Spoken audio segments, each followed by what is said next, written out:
Up, people? I'm Shaggy the Opinionated Hippie, continuing my deep dive into Neil Young's catalog. Going to discuss another live release.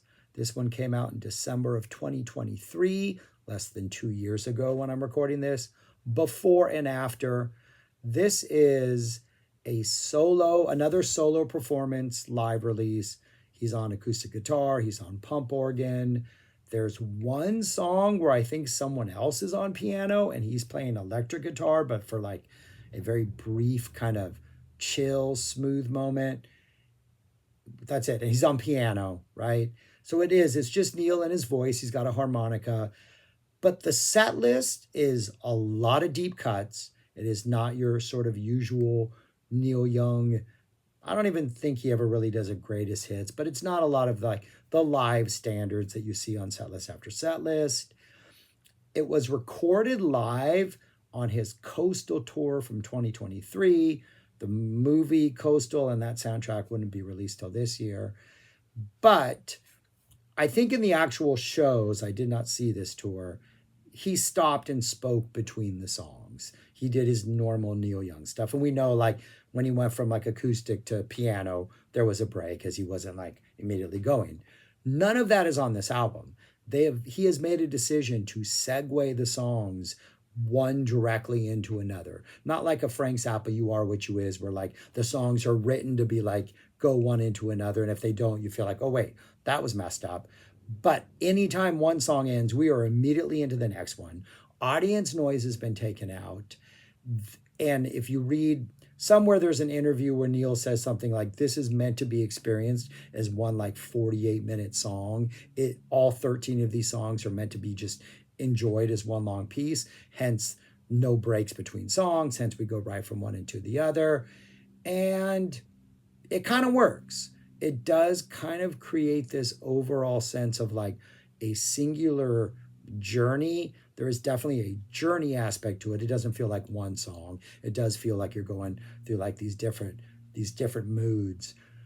And even though like the before and after is supposed to be like, I recorded these before, this is what they're like after, none of the songs are really dramatically reinterpreted, other than the instrumentation might be different, though for the most part, if the song was on guitar originally, even if it was electric, it's kind of on guitar now. There's one song that kind of gets dramatically reworked and it's super effective, but it does feel, because like the opening song is I'm the Ocean. Pretty much straightforward version of I'm the Ocean, except it's on an acoustic guitar. Exactly what you would expect. The melodies are the same, the lyrics are the same. It's I'm the Ocean. Awesome opener. Wonderful. Love it. But it almost does set up the idea like, oh, these songs aren't very different. He's just doing them deep cuts that he never did. There's a couple things that were on one song that was unreleased at the time. We've since got it on live, the Archives 3 version. So even though the songs themselves were maybe like the choices were weird and that journey was different, the arrangements are pretty true to the original ones. But for some reason, as you get deeper and deeper into the album, and then we get to like the pump organ stuff and the piano stuff, which does kind of feel a little bit different, the songs start to take on a different meaning. And like you can hear Neil's age in this. Like he sounds like an older performer. You can tell this is not young Neil.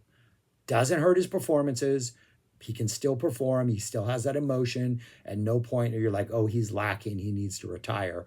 He sounds great. He just sounds older, experienced.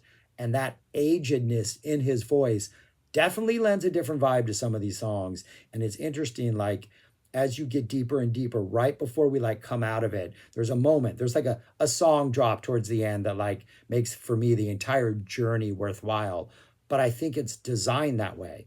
And unlike a lot of Neil albums, there is set list integrity. If you were to go to see this show or to go to one of these shows on this tour, this is the set list.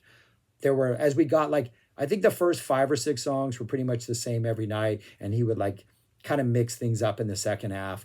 But pretty much this is the order they all would have appeared in. So this is what that experience would have been like, minus the talking between songs, minus sort of like instrument changing. It is a fascinating listen. And the track list, the set list is really good. There's deep cuts. There's some recent stuff. The last song is from his most recent album at the time. I believe Barn had just come out prior to this tour. And it works perfectly on here. Just a really, really good listen. And it is when I first approached this, I was like, oh, these are songs that are not on other live versions. This is really cool. But then the more I listened to it, the more I was like, yeah, they're really good choices, but they work so well together. And the ones that I do know and I'm more familiar with because I listen to those albums, they just kind of feel different. And I feel like Neil's bringing something. Don't know exactly what it is or what he's trying to say, but there's something about this that really is like compelling as someone who's listened to so many other Neil live albums throughout the decades up to this point. I'm the Ocean is the opener. You can immediately tell he's older. His voice sounds aged, but again, not bad. And it's an awesome opener. But as the verses go on and on and on, in this version particularly, I don't feel this way about the Mirrorball version because I think the Mirrorball version has this just powerful momentum that like takes you through the entire thing. It almost feels like he's starting to ramble a little bit. And there's like this almost like, okay, dude, you don't have to keep talking. Just you can stop if you want with each additional verse, but it works. It feels intentional. It feels like, I don't know, there's something almost like stream of consciousness about it as it keeps going on. And I don't know why I get that vibe, but I do with this performance. And I like it. Just feels like it's rambling towards the end, but I'm like, keep rambling, man. This is some good stuff. Next, we get Home Fires, which was off on the old Homestead CD in Archives 2, a 70s track. Starts with like nice harmonica. We go into some very gentle, kind of that rolling, comforting Neil's acoustic vibe. This is a very 70s track. Awesome to hear this being performed. Then we get Burned, Buffalo Springfield song. That melody, we get this, and then the next song is another Buffalo Springfield track, On the Way Home. And just his ability to write melody early on, his hooks. I mean, he wrote some absolutely perfect late 60s like pop songs. Just they happen to be performed by a folky rock, whatever Buffalo Springfield was. But those melodies are just amazing. And I'm the Ocean has some, it's you can sing along to it, and Home Fires does, but they're not as pure as on Burned and On the Way Home. And to hear these two songs back to back to back, fantastic. And that's sort of the opening quartet of the acoustic guitar that opens up the show. I'm the Ocean, Home Fires, Burn, and On the Way Home. Really nice. The songs are pretty traditional, like stick close to the arrangement, very comforting. Just, yeah, awesome 4-song opener. Then we have If You Got Love, and we switch to the pump organ and harmonica. This was unreleased at the time of this performance. It was originally recorded for Trans. When they released Archives 3, it is on the Trans/Johnny's Island disc. And this is neat to hear. This is a good song. I don't think it's one of like a long lost classic that would have like changed the direction or changed a review on any given album, but it's neat to hear. And it sort of transitions us into the sort of like pump organ piano section of the show. Next, we get a really fascinating set of 3 songs and kind of a 4th that almost in a weird way feel like the heart of the show in a weird way before things start to get weird. We get A Dream That Can Last, which was the closer of Sleeps with Angels, and it's just on piano. This one has a little more life. It feels like a little more energy than the Sleeps with Angels version. You don't have that sort of minimalist like instrumentation that comes in on that. The harmonica playing in this is just aching and emotional and absolutely perfect. And I'm not sure it's as effective as the closer on Sleeps with Angels, but that was like when you first hear it, I'm like, okay, this doesn't work quite as well. I think maybe if it was a closing song, right? But then it goes into, because it's on piano and the next song is on piano, the segue almost feels like it's a real time segue. I don't know if it was stopped or, whether it was played, live in real time, but it goes into Birds. And for some reason, that melody of Birds, just the overall vibe of Birds couples really well with A Dream That Can Last and almost makes A Dream That Can Last like a stronger song. And then after Birds, we go directly into My Heart, which was the opener on Sleeps with Angels. And so you've like, in a matter of like, with Birds in the middle, like completely like flipped Sleeps with Angels on its head. And that doesn't seem like that big of a deal. But because those songs stand out so much on that album as the opening and closing, and I don't know if I like the opener as much as I like the closer on the album. In this instance, I think My Heart works incredibly well following A Dream That Can Last and then Birds. And then My Heart comes and it just feels like, I don't know, I just love the song more now than I do on that album. And I think it's really interesting, just that little, as someone who obsesses about Neil Young and has made way too many videos, it's a really neat sequencing trick that Neil has done here. And I think it works really well. And it really makes those three songs feel like a little set piece in the middle of the set.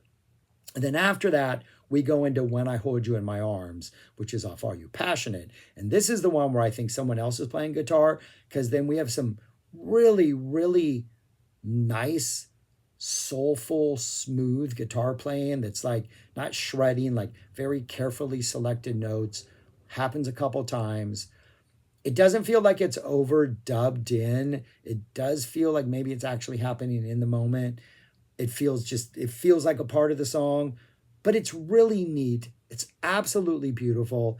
And having it still be on piano, which was the same as those first three songs, and then coming out of it with just this other instrument coming in. There's just something, I don't know, really powerful about it, and it's really effective. Then we go back to the pump organ and we get Mother Earth. This is probably my favorite version of Mother Earth. Pump organ and the harmonica kind of carry the song. We get to the vocals. We got some really nice harmonica. The pump organ absolutely works here. It's fantastic. This song finishes, and then we go into this really dramatic, slow, dragging, but purposefully dragging opening for Mr. Soul. And then the pump organ starts playing the Mr. Soul melody. We got harmonica in there. But then when the melody starts, you're like, oh, this is Mr. Soul. And then Neil starts singing the song. Absolutely works. But as the song goes on, it just, the slowness of it sort of like starts to stand out. It starts to feel haunting. It starts to feel almost like Neil is like making a point by playing this like long drawn out, almost funeral-esque version of this song. Like I've been doing this for decades and I'm still having to do this for decades to make people happy, but I'm going to do it anyways. And it has this really, really haunting vibe. And it coming this late in the set, I don't know, it feels like we're nearing the end of the show, so I got to do like encore rousing type numbers, but at the same time it feels manipulative, and at the same time it feels like a protest against that manipulation. And I'm probably reading way too much into this, but I feel like everything about this album, the before and after title, the fact that Neil has distanced himself from the audience, the fact that he's like, robbed him of the awesome introductions, which he has been very proud to share on all the archives. The fact that he stripped it down to just this music and that this is the actual sequence he pretty much played night after night. There's purpose to this. And I'm going to try to imagine what that is. And Mr. Soul just feels powerful. And it feels disorienting. It feels like things are really starting to fall apart and get almost hallucinatory. But then what happens? We go back to acoustic guitar with Comes a Time. And as I said earlier, the entire maybe 40-minute run-up to this moment makes the entire first 40 minutes completely worthwhile. Comes a Time, such an incredible song. That guitar melody, his playing, the song, the vocals, just like, it is just absolutely beautiful, absolutely perfect. And it really, having the songs be all connected with no breaks, we get to this. It really is, for me, like musical sunlight of like, it's just absolutely gorgeous. And then we go back to piano for the last song, Barnes, Don't Forget Love. Great closer, super powerful, connects with what Neil's going through in the modern time, just about, protest, but do it with like passion and in the right way. And yeah, it feels like we arrive back at like 2023 with that song, and then we can just go forward into the world having experienced this live show, this album, this music by Neil. I really, really like this album. It is very much it's an aged Neil. I can't point that enough. You will hear the age in his voice, but you also hear the wisdom and the experience and his interaction with these songs over the decades. And I think there's a lot that's unsaid. And I think maybe the decision to take out everything else was the right decision, because this really is, it is a 48-minute experience that deserves to be heard as one 48-minute piece, just as Neil recommends. So yeah, not going to rank it now. We'll eventually rank it with all the others, but there's a lot of really good live ones, but this one kind of stands out as something a little bit unique. It's not going to be at the very, very top, but it's going to be up there somewhere, because I enjoy this listen. Neil Young, before and after. Check it out. Subscribe, like, share, comment, do those things. Let me know what you think of this album, and anything I messed up on or missed or whatever, let me know. But that's it. Peace. Talk to you later.